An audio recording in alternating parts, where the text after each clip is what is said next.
in Greensboro, Maryland, and this is Joseph Knaggs. Some of you know the history of Joe. I did a video from the Dallas Guitar Festival that was released this morning, talking about it and talking about Joe. And hopefully I got stuff right. You've been doing so. Knaggs is currently 15 years old. This company. 15 years old, yeah. 15 we years started old. in 2009, Peter Wolf and I, and Peter Wolf's here. We really started manufacturing guitars in 2010. The first guitars we manufactured, we took to the Music Mesa Frankfurt show. So that was the first time that we launched guitars. We also made a bunch of serial number ones for some old customers. Okay. That's kind of really how the company started. Okay. Some guys like Stephen Feniger and some other people that were kind of, knew us through PRS, and they committed to serial number ones of the models we were doing. Awesome. Love my guitars. I had to leave one in Australia last year because they wouldn't let me on a plane with it. It's getting harder and harder to fly. And I reached out to Joe. That's how this started. That's how this got started. And I reached out to Joe, and I knew that he could make. So most of the headless guitars I've seen have kind of been from metal players. I don't want to totally. I know there's an Alan Holdsworth headless guitar and stuff like that. But there's something about the designs that Joe comes up with, to me, that are sexy. They have curves, just the way they are. There's something about the guitar that's very visually appealing. For me, for this guitar, and this is not necessarily a model released to the public. That's something to be determined. But for me, these are Damasio Area 67s, the same as in my Severn LM. And then this is a 36th anniversary PAF Pro from Damasio. And I have these in some of my other guitars, and I do love them. It's the same. So what I love, it feels, which is based off a 65 Strat? Well, it's based off my 61. 61. 61. Okay. But, they made them Yeah. during that time. So this feels really comfortable, and if you know, I have a little bit of arthritis going on and stuff like that, so feeling something that feels comfortable and familiar to me is a big help sometimes when I pick up a guitar. Deja, wow, all right. You show them it's the same as the Severn. Absolutely the same. With the carved in heel, it brings a lot of the same attributes we have in the Severn, brought it to a headless guitar. Yes, everything about it feels familiar to me, even though this is the first time I played it.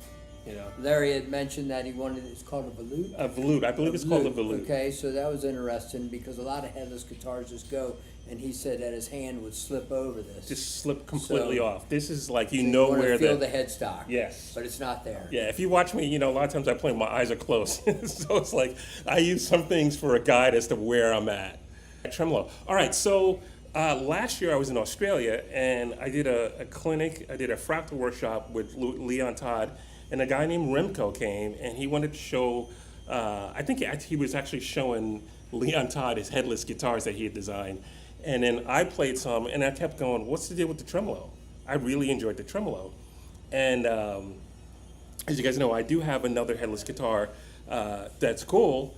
It just wasn't as familiar. And since I have a model with Knaggs, I really appreciate having a headless guitar that I'm going to travel with all the time. That's especially, that's like my guitar. And this neck is so familiar.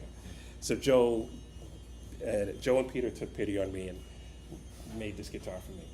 I really appreciate that. But I met Remco and his tremolo. So we sent one to Joe to check out, and do you like this tremolo? I do, love it. I think it sounds great. I think it feels great and sounds great. Vince, sure, you met Remco at your show? With Doug in Australia, yes. Remco's in Australia. So this is the Apollo tremolo. So it's got the Damasio pickups, Area 67s, the same as in my Severn LM, the 36th anniversary PF Pro, and then this is the Apollo tremolo. It's the beautiful top, and this is the aged Scotch. Aged Scotch. Yeah. So again, I don't drink, never drank, but I have a Burgundy and a aged Scotch guitars. But okay, I always trying to explain that to people. So maybe say a word about the Apollo tremolo. Yeah. As far as what Oh, it might be important. If you know guitar maker. yes. So again, Joe made this guitar because I had to leave the guitar, one of my beautiful Knaggs 7 LMs in Australia, because I brought it there in a gig bag, and they would not let me get the same plane back with it in a gig bag. And in a gig bag, I'm not checking a hard, just checking a guitar in with a gig bag, and there was no box.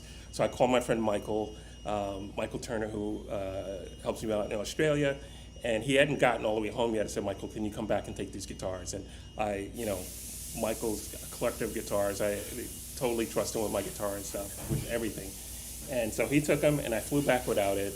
And I was like, I gotta do something about it. So when I'll get it, I'm gonna be there hopefully in September, and I will either buy a hard case there or take a hard case and bring it back.